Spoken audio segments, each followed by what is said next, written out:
सिंधु घाटी सभ्यता। यह एक ऐसी समृद्ध और उन्नत सभ्यता थी जिसने पूरे विश्व को चकित किया।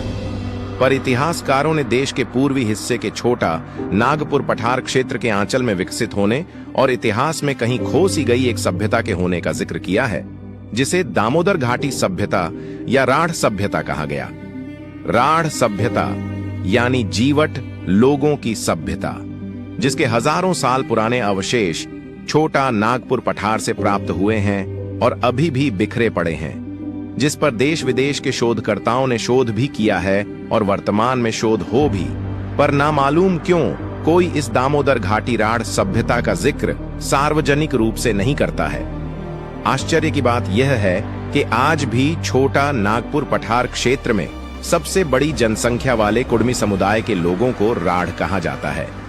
छोटा नागपुर पठार में आदिम युग के साक्ष्य में गुफा चित्र, पत्थर के औजार, माइक्रोलिथ जो मेसोलिथिक तथा नवपाषाण काल के अवशेष है, जो यहाँ मानव सभ्यता के प्राचीन इतिहास की ओर इशारा करते हैं। गोला, कुसुमगढ़, बड़कागांव, बांसगढ़, मांडू, देसगार, करसो, पाराडीह, बरागुड़ा, रजरप्पा और अन्य गांव से पुरातात्विक अवशेष में पाषाणकालीन मानव द्वारा निर्मित पत्थर के औजार मिले हैं। विशेषकर हजारीबाग जिले के इस्को में प्राचीन गुफा चित्र पाए गए हैं जो मेसो ताम्र पाषाण काल 10,000 से 5,000 ईसा पूर्व के हैं। पुंकरी, बरवाड़ी में मिले मेघालिथिक समाधि स्तंभ, जिनकी तिथि 3000 ईसा पूर्व से भी पहले की मानी गई है, ये सभी प्रमाणित करते हैं कि इस क्षेत्र में एक परिपक्व और संगठित सभ्यता विद्यमान थी। सवाल उठता है कि दामोदर घाटी सभ्यता, राढ़ सभ्यता का बीज बोने वाले और सिंचने वाले कौन लोग थे? इतिहासकारों ने इस प्राचीन सभ्यता को जितना प्राचीन बताया है और जिन जनजाति समूह के साथ जोड़ा है, विश्व भर के अनुवांशिकी के वैज्ञानिक उनके भारत भूमि पर आगमन का काल आज से 3000 वर्ष पूर्व बता रहे हैं।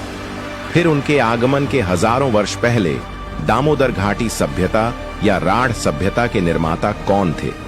यह प्रश्न न केवल ऐतिहासिक जिज्ञासा को जन्म देता है, बल्कि यह आज के इतिहासकारों और सरकारों के दृष्टिकोण पर भी सवाल उठाता है। क्यों नहीं दामोदर घाटी सभ्यता को वैसी ही मान्यता मिलती है जैसी सिंधु सभ्यता को मिली? क्या यह इसलिए कि छोटा नागपुर क्षेत्र खनिज संपदा से भरपूर है और इतिहास के अध्यायों से ज्यादा खनन और उद्योग को प्राथमिकता दी गई? यह दुर्भाग्यपूर्ण है कि इस क्षेत्र के अमूल्य पुरातात्विक साक्ष्य और सांस्कृतिक पहचान को योजनाबद्ध तरीके से उपेक्षित किया गया। यह केवल अतीत को नजरअंदाज करना नहीं, बल्कि भविष्य की पीढ़ियों से उनकी विरासत छीनना है।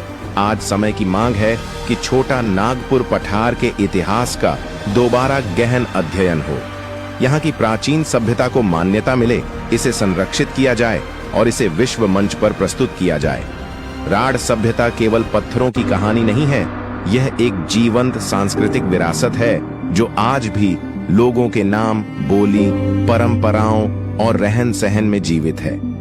आइए इस अद्भुत परंतु उपेक्षित सभ्यता को उसका उचित स्थान दिलाएं।